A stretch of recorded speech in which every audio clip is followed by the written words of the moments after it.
നമസ്കാരം. ദേശീയ രാഷ്ട്രീയം കലങ്ങി മറിയുകയാണ്. വ്യക്തമായിട്ടുള്ള രാഷ്ട്രീയ നീക്കവുമായി രാഹുൽ ഗാന്ധി മുന്നോട്ട് പോകുമ്പോൾ തടയിടാനെത്തുന്നത് SP-യും BSP-യുമാണ്.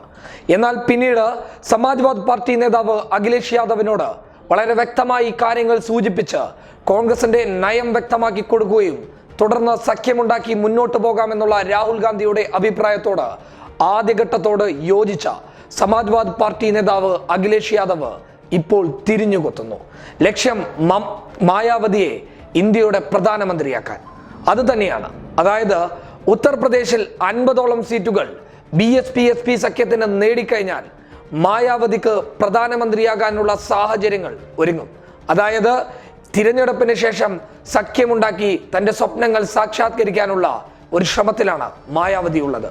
അതിനെ കരുവാക്കി മുന്നോട്ട് വെച്ചിരിക്കുന്നത് അഖിലേഷ് യാദവിനെയാണ്. അതോടുകൂടി രാഹുൽ ഗാന്ധിയും അഖിലേഷ് യാദവും തമ്മിലുള്ള ബന്ധത്തിന് തിരശീല വീഴാൻ വേണ്ടി പോവുകയാണ്. വ്യക്തമായി പറഞ്ഞു കഴിഞ്ഞാൽ ഉത്തർപ്രദേശ് രാഷ്ട്രീയം കലക്കമറിഞ്ഞു നിൽക്കുമ്പോൾ വ്യക്തമായി നോക്കിയെടുത്തു കഴിഞ്ഞാൽ NDA സർക്കാരിനെ അധികാരത്തിലെത്താൻ സഹായിച്ചതും ഉത്തർപ്രദേശ് തന്നെയാണ്. ആ ഉത്തർപ്രദേശിനെ കോൺഗ്രസ് നോട്ടമിട്ടതിൽ തെറ്റില്ല എന്ന അഭിപ്രായം തന്നെയാണ് ഇവിടെയുള്ളത്. പക്ഷേ ആ നോട്ടത്തിന് പിന്നിൽ SP-യും BSP-യും നിലനിൽക്കുമ്പോൾ അതിനെ വേട്ടയാടേണ്ടത് കോൺഗ്രസിന്റെ ആവശ്യം തന്നെയാണ്. അതായത് മുസ്ലിം വോട്ടും ന്യൂനപക്ഷങ്ങളിലെ വോട്ടുകളുമായി മുന്നോട്ട് പോകുന്ന സഖ്യത്തെ തകർക്കാൻ അവരിലേക്ക് തന്നെ ഇറങ്ങിച്ചെല്ലേണ്ടതുണ്ട്. കോൺഗ്രസിന്റെ രാഷ്ട്രീയ നീക്കം ഉത്തർപ്രദേശിൽ അത് തന്നെയാണ് ചൂണ്ടിക്കാണിക്കുന്നുള്ളത്.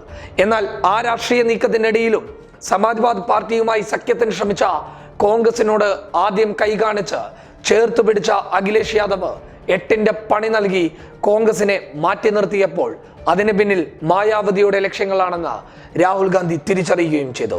തുടർന്ന് ഉത്തർപ്രദേശിൽ ഒറ്റയ്ക്ക് മത്സരിക്കാനുള്ള ആഹ്വാനം രാഹുൽ ഗാന്ധി നടത്തിയതിന് പിന്നാലെ അഖിലേഷ് യാദവും രാഹുലിനോടൊപ്പം കട്ടക്ക് പിടിച്ചു നിൽക്കാൻ തന്നെ മുന്നോട്ട് വന്നു. ഇനി ഉത്തരേന്ത്യൻ രാഷ്ട്രീയം കലക്കം മറിയുന്നതോടുകൂടി ഉത്തർപ്രദേശിന്റെ രാഷ്ട്രീയത്തിലെ പുതിയ മുഖത്തെ ഓരോരുത്തരും നല്ല ചിന്താഗതിയോടുകൂടി തന്നെ നോക്കിക്കാണേണ്ടി വരും. കാരണം സംഘപരിവാർ രാഷ്ട്രീയത്തിന് അവസാനം കുറിക്കുന്ന ഒരു തിരഞ്ഞെടുപ്പായി ഉത്തർപ്രദേശിൽ മാറുമ്പോൾ ആ തിരഞ്ഞെടുപ്പിൽ കോൺഗ്രസിന് നേട്ടമുണ്ടാക്കാൻ സാധിക്കുമോ എന്നുള്ളതാണ് ഇപ്പോഴുള്ള ചോദ്യം. News desk public Kerala.